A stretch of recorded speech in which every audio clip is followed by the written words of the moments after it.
Morning, Professor Anamika. Good morning. Yeah, so I'll briefly introduce you. We have Professor Anamika Barua. She is a professor at IIT Guwahati in the Department of Humanities. Her work is in ecological economics. So today she is going to start discussing about sustainable development goals.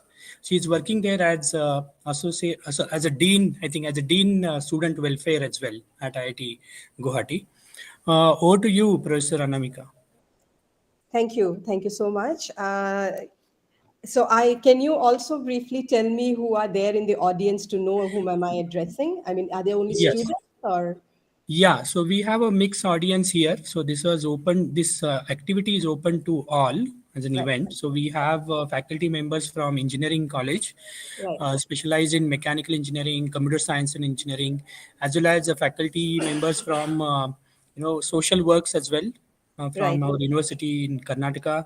We have students from these engineering colleges as well here. right. So we have a gathering of around 20-25 people now. Okay, all right. Okay, thank you so much. Actually, I should thank you, Dr. Dheeraj, because agreeing to allow me to make this presentation online.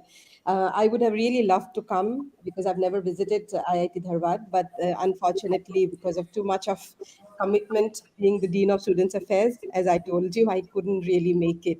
Uh, but I am happy to make this presentation because. I want to inform all who are present in the audience that IIT Guwahati actually has started a BTech compulsory course for it's a PPNP course, meaning no credit. I mean, it's just that you have to pass the exam to keep the load low. But what we have decided that in the second semester, every BTech student will familiarize themselves with the SDGs, the Sustainable Development Goals. And the purpose behind that which was actually launched in 2019. We made use of the COVID situation when everything was online. We Since it's a compulsory course, 900 plus students joins this course, and it is also open for PhDs and master's students to join. So the whole idea behind this course was to orient students in a way that students who will be taking their BTP, the BTech projects, their master's projects, and also PhD projects would orient their work towards these SDGs, connect them to these SDGs. So that is why when you asked me that will I be available to make this presentation, I was actually very much delighted because we are very sincerely trying to make this effort, within our IIT and across IITs to motivate our students to take up SDGs as very, very important that the country needs to achieve. So thank you and good morning to all of you. Uh, um, but I can just see some echo happening. I hope that is not bothering the other side. No, no, there is no echo here. Okay, I will turn off my microphone. Probably that's the reason. okay, no problem. So you can go ahead and we will ask questions at the end from the audience. We'll take the No questions at the problem. end. Okay. Thank you. So given this, what I thought that my presentation, I have just divided it into a few points, and so I thought it is important for those who are not so much familiarized with SDGs to start with what is the origin of Sustainable Development Goal, what basically led to the development of these goals. It is also actually connected to some extent with the Millennium Development Goals, which many of you are probably aware, the MGDs. And then while it is connected, there is a difference in the way the SDGs were coined and the way MGDs were coined. So I thought it is important for us to also know the history, and then how many SDGs are there and what are these SDGs, what are the targets around these SDGs. I think many of you must be hearing about Agenda 2030. And what is this Agenda 2030? Is it really connected to the SDGs? Then it is very, very important. And this is where each one of us need to play an active role, is how is India doing in achieving SDGs and what way we can contribute, and so the way ahead. So these are some of the points that I would like to focus on. Some of my slides will be a bit heavy in the sense there is a lot of writings there, and I usually avoid doing it, but I am also thinking of sharing these slides with all of you so that it is there with you when you are developing your proposals for your master's and BTech or even your PhD thesis. So that is why I kept it a bit elaborate. So let me go back to the history of sustainable development goals.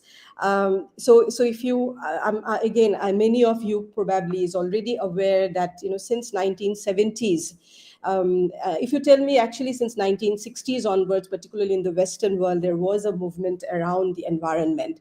And this basically came into focus, particularly on the whole usage of DDT. And there was this understanding in 1960s that there was a very important article which was published by Rachel Castle, which was on Silent Spring. And this basically article talks about that how DDT on one hand is talking about economic growth and what kind of degradation it brings not only to the environment but also to the health. It was affecting the health of a lot of people who are consuming such kind of food grain which has these chemicals. So this was kind of a beginning of for people to look into the relationship that economy and the environment has, and how can we appreciate this relationship, that it is not that they are substitute to each other, they are more like a complementary to each other. So given that background, in 1972 in Stockholm, there was a very big conference, which was the first major conference, we call it, in terms of environment, and it is called an International United Nations Conference on Human Environment, or also known as the Stockholm Conference. Now, again, as I mentioned, this was basically something to look into the relationship between economy and environment, but it was also a very crucial time because at the time, a very important book by Meadow, people from economics would know this, called Limits to Growth, also came out. Why this book was considered important? Because this was the first time when, with some scientific evidence using computer models, of course, at the time we didn't have supercomputers, etc. So these models were much more simpler than what you see today. But these models were basically used to understand that if economy, the way we are growing at that point of time in 1970s, if we really continue growing in that way, it is not possible that our Earth has enough resources to sustain that kind of a growth. That is why we call it as limits to growth. So there will be a limit to growth. Now, again, students, if you are there from economics, you would know that this was something also coined by classical economics, where economists like Malthus, who say that, economy cannot grow because population, if grows higher than the resources, there'll be resource scarcity and people would not survive. But that was spoken at the time of the Industrial Revolution, where a lot of prosperity was coming up. So we did not really take it up very seriously. But limits to growth came up at an era where we started to see that there were some kind of environmental impact of these economic growth. So both the United Nations Conference as well as the book that we are discussing about in 1972 started this whole discussion about that we need to have a development which is sustainable. We need to have a development which does not encroach upon the resources which is available for the future generation. So this was the beginning of sustainable development. Then after, now if you look at the year, it was in 1972. From 1972 to 1983, kind of, we didn't do much. And that's unfortunately always the case. We come, we get together, we talk, we discuss, but then when we go back to our respective homes, we kind of forget. And so that is exactly also happened in terms of sustainable development. So you can see that 1983, finally, the World Commission felt that WCED felt that we need to come up with some kind of, first of all, to define what do we mean by sustainable development, and then how do we achieve it. I'm sure many of you are aware of Our Common Future, the Brundtland Report that we call it. If you are not aware, the reason we call it Brundtland Report is because it was headed by Harlem Brundtland, who was at the time the Prime Minister of Norway. And so she was heading it, so we also call this Brundtland Report. And that was the first time and although in 1983 it was constituted, the group was constituted to work on this report, but the report actually came out after 3 years in 1987. So you can see from 1972 to 1987, it took us kind of 15 years to achieve something which we are now discussing so much today, and that is about sustainable development. And there was no discussion on the goals. There, what we basically came up is the definition, which I think, again, you all know, is the meeting the needs of the present without compromising the ability of the future generation to meet their own needs. So that is first time when we decided this, we discussed about something like sustainable development. Now, I will not go into the details of course, there are many limitations, many questions raised around this definition, that it is vague and it doesn't really, help you in achieving much. So, and it is very contextual. Somebody may define sustainable development in a different way in another context, and somebody may in another way. These debates and these discussions were, of course, going on. But if you really look at the report, what it mainly tries to emphasize is that there should be a coordinated global action on environmental problems, which has to go hand in hand with the economic development. This was the first thing which was basically discussed. If you study ecological economics, for example, we say that, so far we were looking at as if, your ecosystem or your resources are a subset of the economy. But you need to now relook at it. It looks to us now that economy is a subset of the larger environmental resource, because if there is no environmental resource, you can't really have an economic development. It accepted also that there is an environmental limit to economic growth, because you are bounded by the resources given to you, available to you, and that poverty and environment is, of course, interlinked, and it needs to be jointly addressed. So many a times we discussed, and we have had several debates in particularly 60s and 70s and also in 80s, that, you are actually seeing degradation of environment because you need higher economic growth to eradicate poverty. But what was missing here is that those who depends on these environmental resources, they are suffering more when you actually degrade this environment. So there was this kind of an idea which was emphasized very strongly in this report. And of course, the idea of intergenerational justice and intergenerational sustainability, meaning it is not just that about this generation, you also need to talk about the long term, whether the generation yet to come has sufficient resources, what you have enjoyed. So this was in a nutshell that the emphasis was. Purposely kept it broad so that everybody can actually use it in a way that they feel would be appropriate for the context that they're using. Then another very big conference happened. I am bringing this up because you would see that how the thing started to move from one step to another. This is another big summit, which we call it Rio Earth Summit, which happened in Rio de Janeiro. And so we call it as a Rio Summit in 1992. Why is this summit so important and big? Because it was the 20th anniversary of Stockholm Conference, where first time the concept of sustainable development was discussed. And in Rio Summit, for the first time, a huge representation of the states came. 172 countries represented with 110 heads who were actually a part of the Rio conference. What does that indicate? That indicates that all of these who came and were participating in this conference kind of agreed that environment is an important thing to be taken care of, and that sustainable development is something we do agree, although there are a lot of confusion, challenges, and limitations. So it basically, at the end of the Rio 1992, what happened was we adopted three very important environmental agreements. These are just for your reference. The UN Framework Convention of Climate Change. Those who are working on climate change would know that UNFCCC is one of the most important convention. We are still sticking to this convention, and all the conference of parties that you see happening, it's all because all of those who are a member of UNFCCC meets together every year. So from 1992 onwards till today, which is like 2022, UNFCCC is extremely active related to climate change. Then we also had another convention of biological diversity. And the third one was to combat desertification. So these were three very important agreements signed in the Rio Summit. Then, unfortunately, 20 years, Rio happened in 1992, and almost till 2012, we didn't really do much. And that is where a lot of questions were raised, that, we are meeting every year, we are discussing so many things, so many multilateral agreements we are signing, but what are we exactly doing? That was the time when there was a realization that this whole concept of sustainable development, in spite of having all of these agreements, it has not been taken or implemented very seriously by any of the countries. So what was the reason behind it?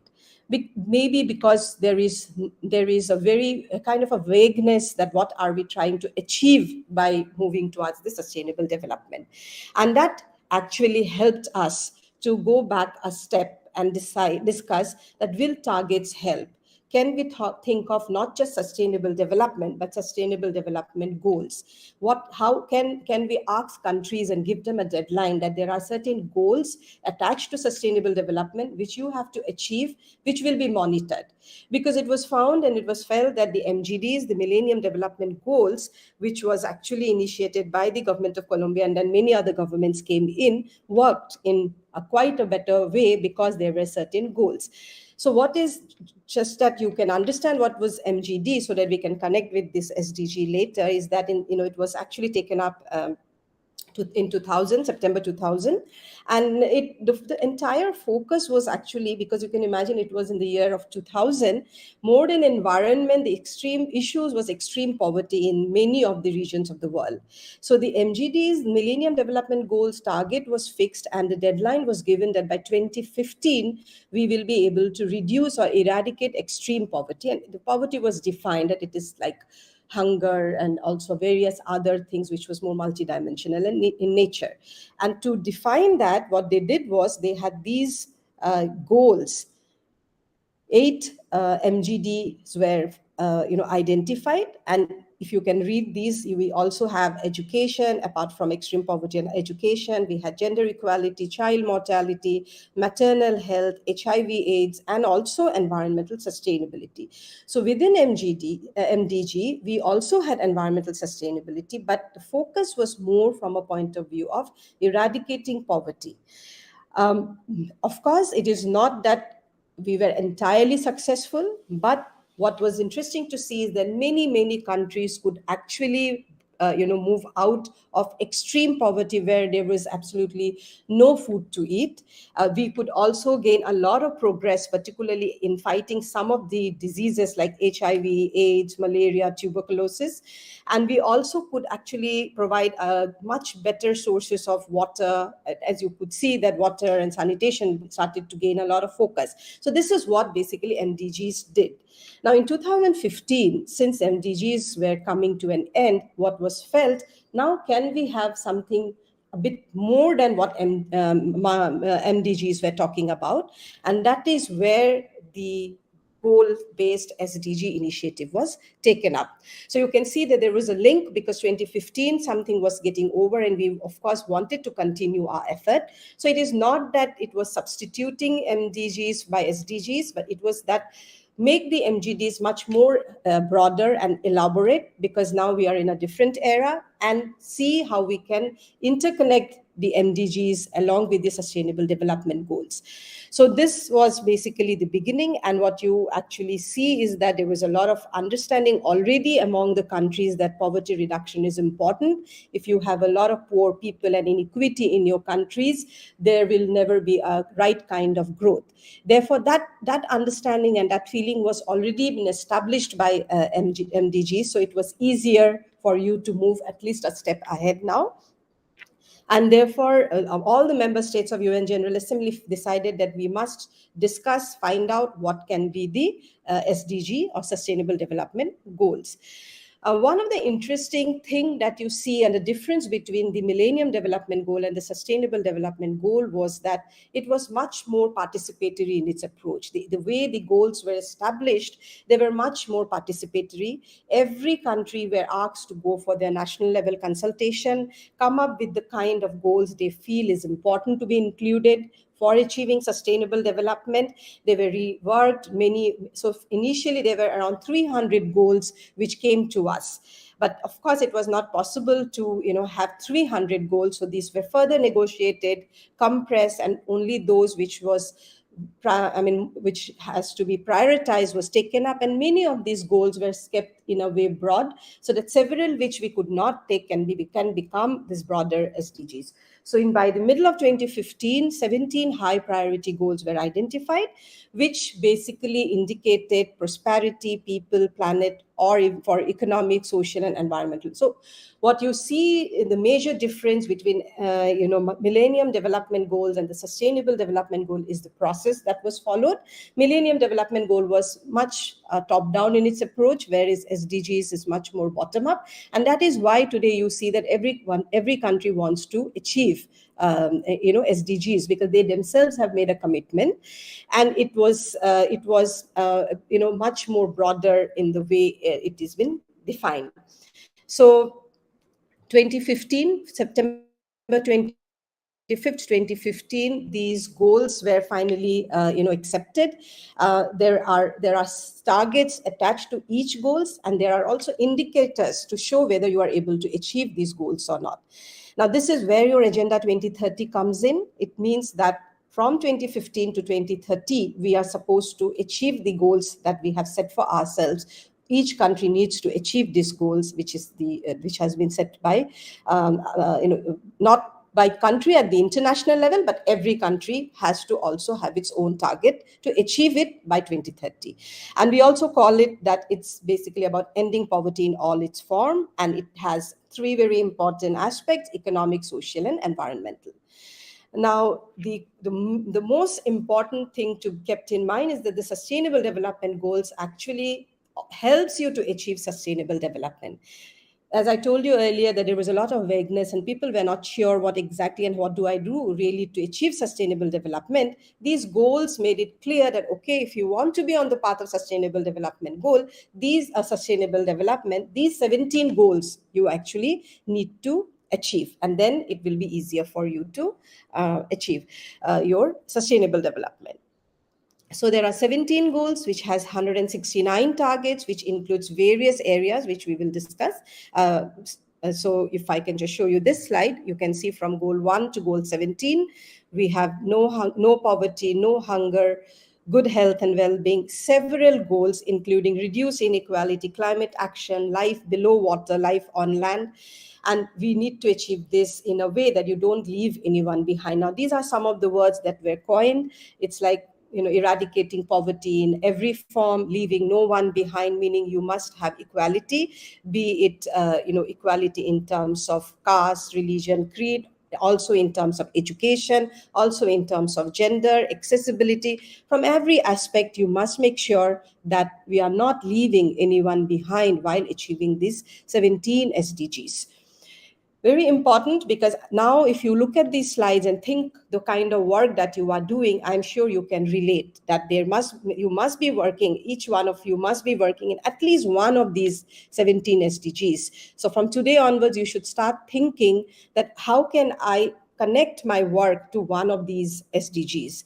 Let me just quickly take you and give you an example of what kind of targets are there. So if you can see in SDG 1, no poverty, it doesn't really make much sense, right? Like end poverty in all its forms everywhere.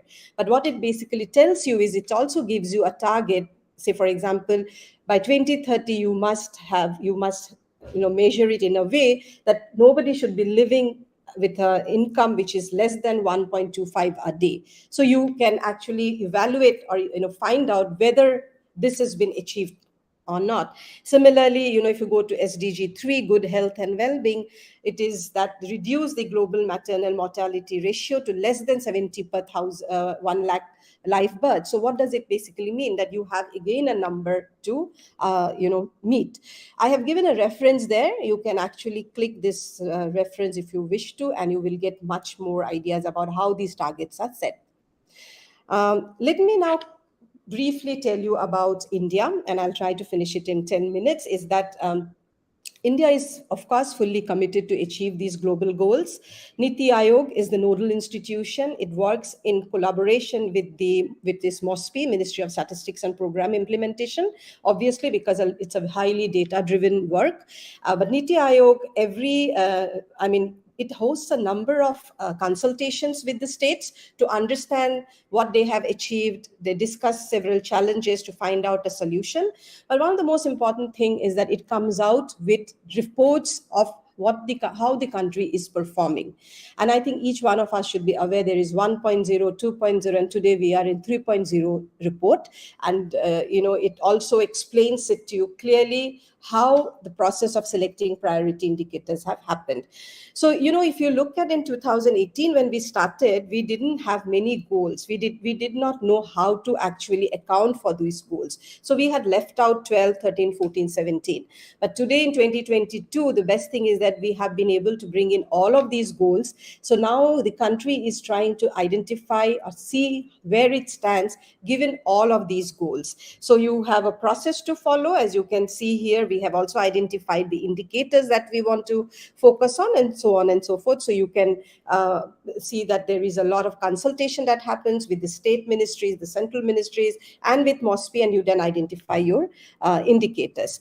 I'll not go through this, but just for your understanding, there is a methodology to construct the index. How do you use the raw data? And finally, you arrive, like you will see, I'm going to present to you now to show where India is with regards to each of the goals. Then how do we arrive at that number is through a process where you normalize them and give a score, you aggregate the normalized values, and then you give a score, and that is how you come up with a composite SDG score.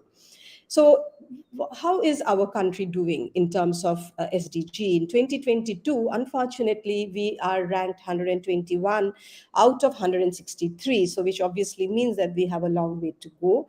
For your convenience, I also thought I will bring out the first 6 countries who are doing extremely well are the countries, as you can see, Finland, Denmark, Sweden, Norway, Austria, Germany. What you also see about these countries are these are also developed countries, and they also have, they are also so there is a connect between the kind of development process and the SDGs.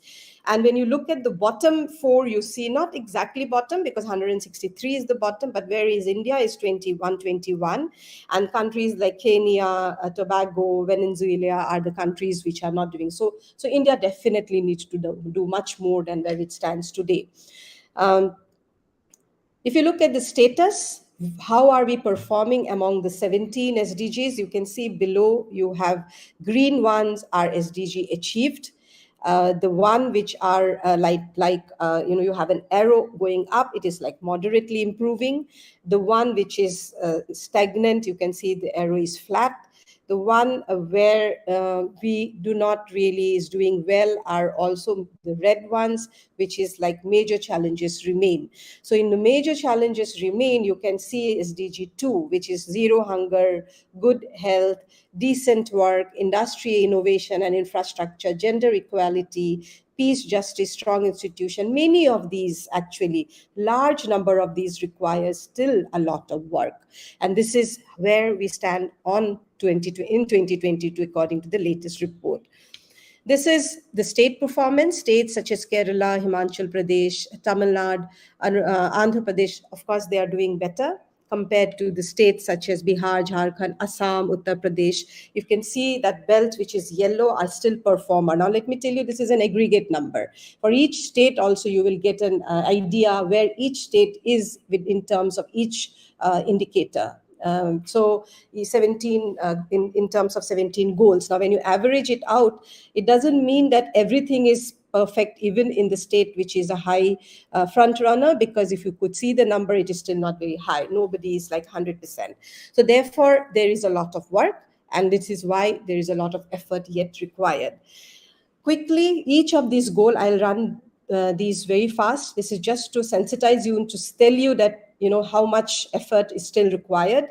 You can look at the entire middle belt and you can see it's all in an aspirant, meaning we have not been able to even achieve 0 to 49% of what the goal has asked us to achieve. Where you see the green one, don't think that we are doing extremely well, because it is between 65 to 99. So even if you are in 66%, you are fine. For example, Tamil Nadu seems to be 86. But whereas if you go to Gujarat, it is 66, or if you go to Telangana, it is 68. So there again, there is an effort which is required. So you can see very clearly that even for no poverty, for zero hunger, for good health and well-being, for quality education, which is so important, we still have a lot to do. But I want to also emphasize here, if you go to pre-COVID and post-COVID, unfortunately, COVID also brought a lot of changes to these statistics. So therefore, what we were about, this is not just the case with India, it's for across the world. For we were moving towards something good, but with COVID challenge, things became much more challenging. One where it seems to be comparatively good is affordable and clean energy in some of the countries. You can always look at the figures and you can do further research and see whether these, what we are defining as affordable and clean energy, are correct or not. But given the kind of information provided to us by states, this is one of the SDGs where we are performing better. If you look at decent work and economic growth, industry, innovation, infrastructure, which I think is extremely important, which generates not just jobs, but also demand, also infrastructure on several other things. It basically boosts your economy. We are not doing very well. And if you look at the Northeast India, we are really, really not performing well. Reduce inequality is also where we do see that inequality has come down to some extent, but again, it is not yet where we want to see ourselves. Responsible consumption and production depends what indicators we are taking. This is a very big question because we do not really have good kind of data, but it seems that we are doing well. Sustainable cities and communities, for you to think whether we are really doing well. The problem here is a person who works on SDGs is availability of data. Many states do not really have data. So whatever data that comes to us gives us this picture. Climate action, really not doing so well. I didn't bring in the life below water, life on land, peace and justice, because these are very, very new goals being just included. And partnership to achieve goal is something where you do not really have number, but we kind of describe what exactly is happening. Now, just quickly, I want to end with these last two slides, is that one thing we have to remember that SDGs are all interconnected. You can't think of achieving income, the SDG of, say, for example, climate action, or say, for example, reduce inequality if you still have poverty, if you still have hunger. So again, it is very important that while your work would probably focus on one or two of the SDGs, but you cannot really say that, well, the others has nothing to do with my work. So if you are focusing on education, you have to make sure whether it is also connected to equality, hunger, poverty, etc. We know that the Intergovernmental Panel for Climate Change has just come out with a 6th assessment report in 2022. Those who are not familiarized with climate change and the climate goals, I would request you to please look at the IPCC reports, which are available. If you Google, you will get, because these are not disconnected. Because we see now that even climate change is putting a huge challenge like COVID on achieving these SDGs. Development and disasters are very strongly connected. And so today what we are basically talking about is that we need resilient development. The development should be resilient, that even if there are disasters, whether they are climate induced or normal disasters, we are able to restrain those disasters. But you cannot achieve a climate resilient development if you do not have SDG as an integral part. Now, this is something has been taken from the IPCC report, and I found it very fascinating, and I thought I should bring it to your notice as well, is that one of the things that IPCC has come up very clearly is that, we are already overshooting. And so we will definitely see a temperature rise of 2 degrees if the present pattern of, growth that we are, and it's not just India, overall, if we are, not changing our pattern of growth and development. But it also very clearly indicates the path that is available to us. So if you look at the red part, and which is basically going down, it shows that it is not only just going to have an effect in terms of temperature rise, but you cannot also achieve your SDGs, and which would basically lead to more vulnerability, high poverty, degradation of your ecosystem, inequity, injustice, even high risk, warming will be high, everything. So what it shows is development, SDGs, and your climate actions are very clearly and closely related. However, if you go to the upper end, it clearly indicates that if you focus on managing your ecosystem well, if you try to take different kinds of knowledges, which is both scientific and indigenous, if you focus on inclusion, if you focus on equity and justice, you have a better chance of achieving your SDGs.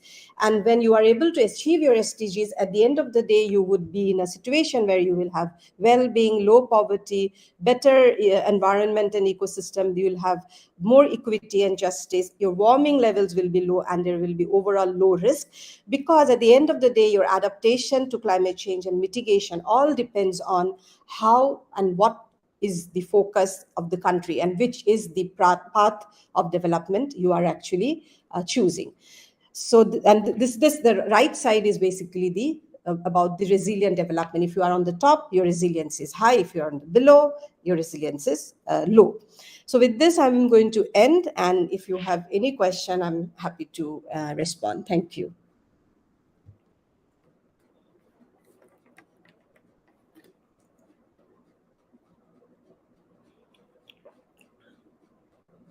Thank you, Professor Barua.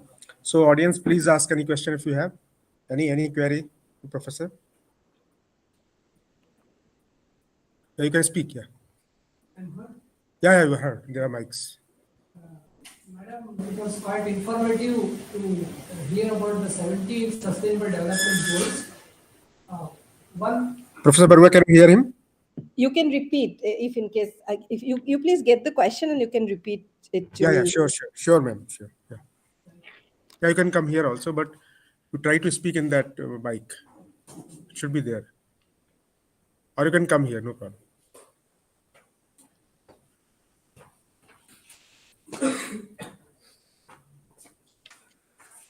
Madam, quite informative to hear about the 17 Sustainable Development Goals. Yes. One observation I do make here, Sustainable Development Goal number 17 by itself, do you consider it as a goal? Because it's only about coordinating the efforts between different countries or different people working towards the goal. Could you please throw light on this? Absolutely. You are entirely right. I mean, that is why I keep saying that these goals are interconnected. Now, if you are bringing the Sustainable Development Goal 17, which is about coordination, you can connect it, for example, with water, which means that you are talking about cooperation on transboundary water resources, for example.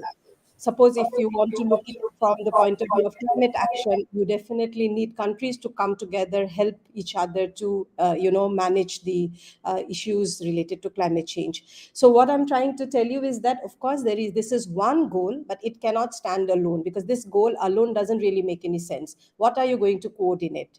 Similarly, if you look at the peace and justice, what kind of peace and justice are you talking about? Are you talking about economic peace? Are you talking about social peace? Are you talking about cultural peace? Are you talking about regional security and regional peace? So if you look at each of these goals, particularly the 17th goal, as you rightly pointed out, has to be connected with the goals which are already there. And it itself is a huge goal. Yeah, that would be my response. And I agree with you on that. Thank you. Thank you, madam.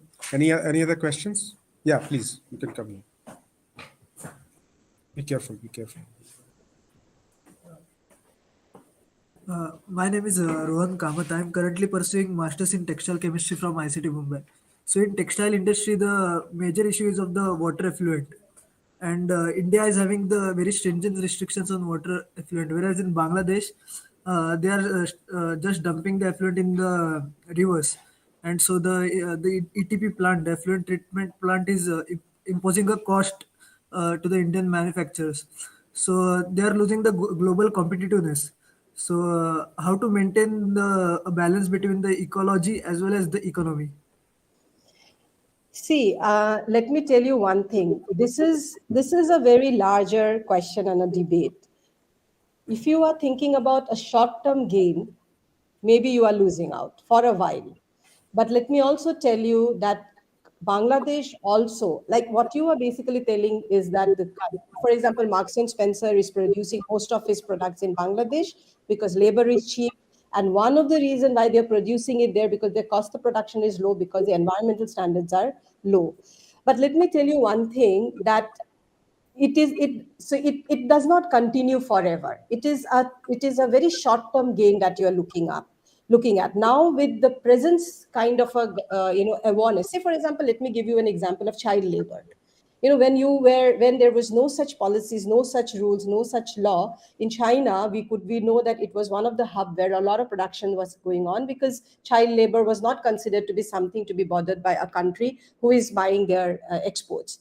But today, that is not there anymore. Today, that each country is aware of these kind of laws that exist. So for a country like India to compare its manufacturing with Bangladesh, who is definitely much smaller in every aspect. I'm not saying smaller in a wrong way. Please don't look at it from that point of view. But their operating sizes, their economies of scale, etc., is definitely, in comparison of India, is very much smaller.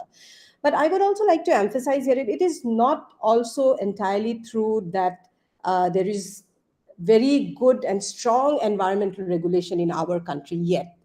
We still have a very, very old and outdated water cess, and also very old pollution cess, the kind of money that we are asking. But you look at our cement factories, the cement industry in India is considered to be now doing very well financially also, and environmentally also. They may have made a little bit of loss in the beginning, but it could overcome. So to answer your question, Rohan, my point is that you shouldn't be looking at the short-term profit or short-term benefit. You need to look at the environmental or the externalities attached to what you are doing.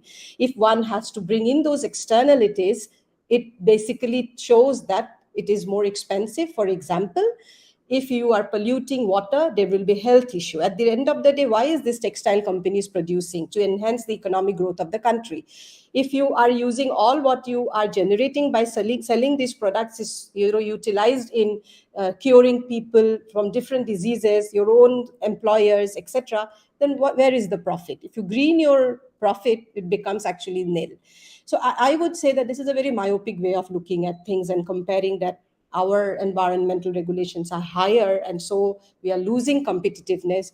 There are various other ways to actually enhance your competitiveness by improving the quality, by putting a mark there that it is produced green. There are consumers who would buy it if you are sending it to a consumer. And being a country like India, we must do it. We shouldn't compare ourselves and say that others are not doing, so we shouldn't do this.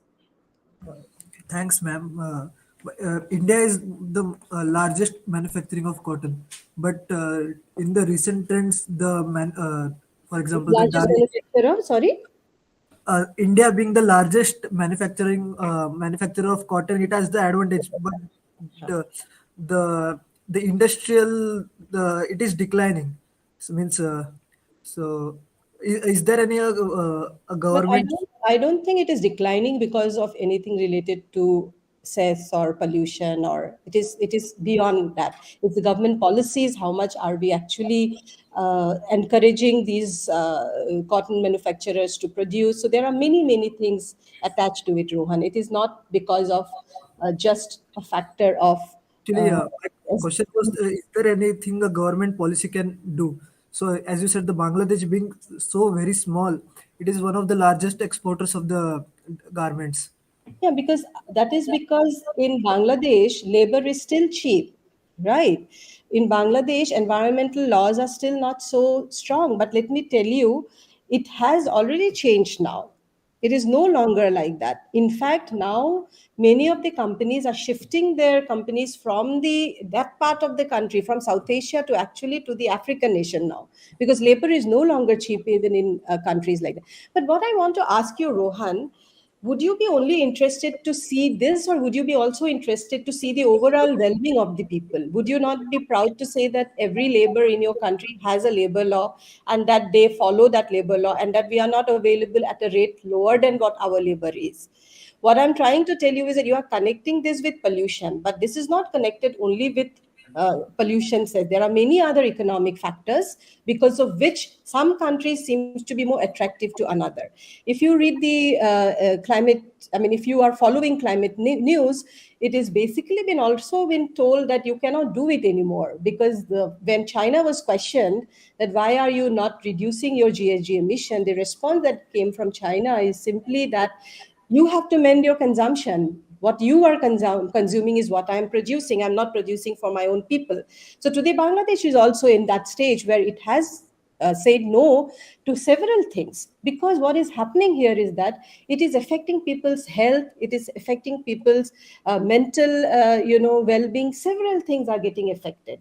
So countries takes time to get over these things because of resources, but India cannot really say at this stage that we are going to attract more companies by reducing our environmental standard. That I don't think, and I will be with the country if it is that is the stand the country is taking.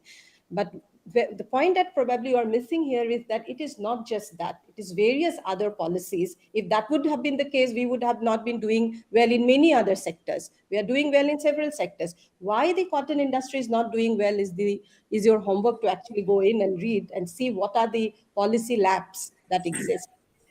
Thank you, ma'am. I do agree to it. Thank you, ma'am. Hey, thank you, ma'am. Any other? Yeah, please come, please.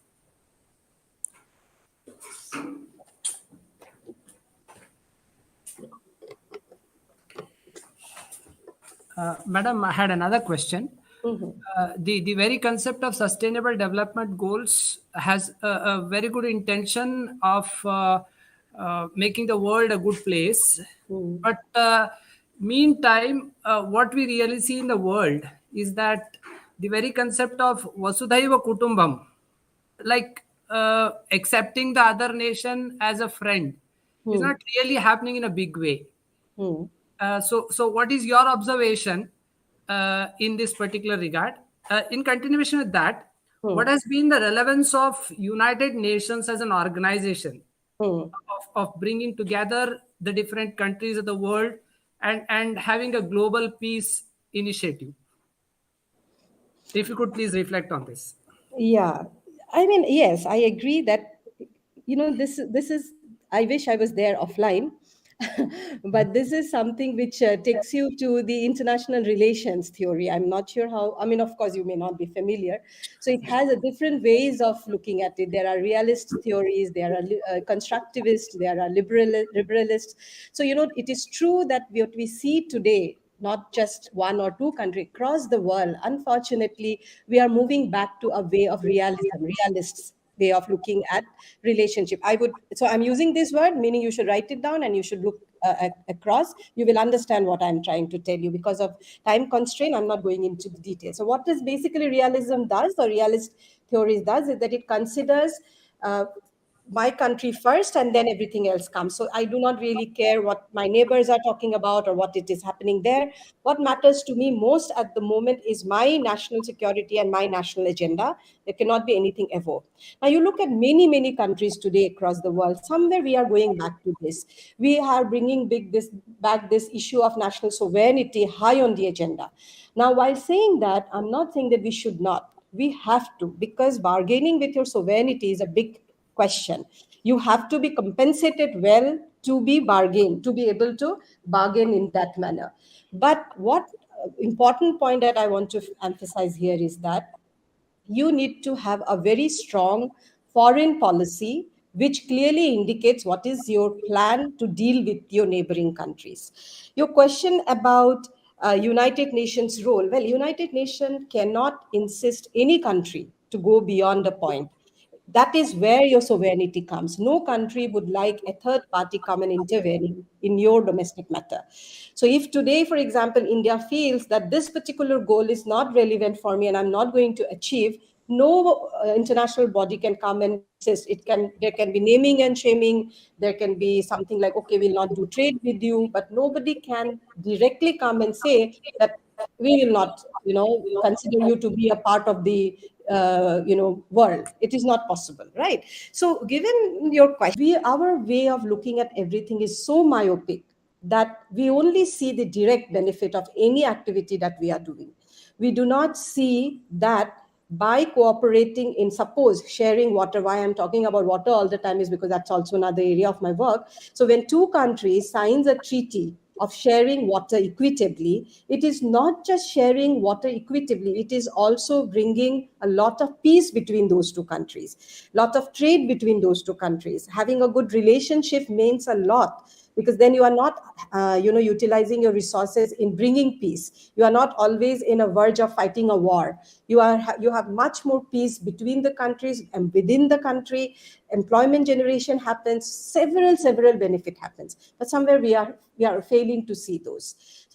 So yes, I mean, of course I don't have a one-to-one answer, but I agree that it is important that we must appreciate our country's sovereignty, but it should not go to the extent that we do not appreciate any other country's need or demand, and we see that we are the only one who needs to protect our own sovereignty, because we are living in a very connected world. Ma'am, just to add one point to it, Mm. the arms race, what we see currently, Mhm. should be one of the great challenges for the Sustainable Development Goals. Yeah, Yes. what do you feel? The arms race. Of course. How can it reduce inequality if all your money is going towards arm race? Tell me.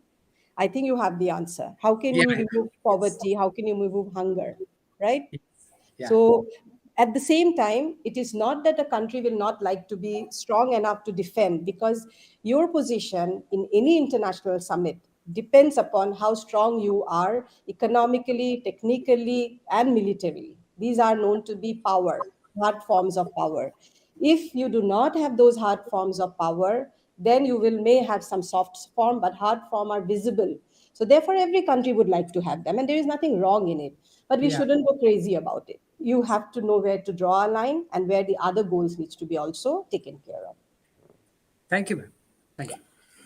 So here I stop this question answer session. So thank you, ma'am, for Thank this wonderful talk and enlightening question answer session. After that, so definitely we would like to see you in person here sometime later.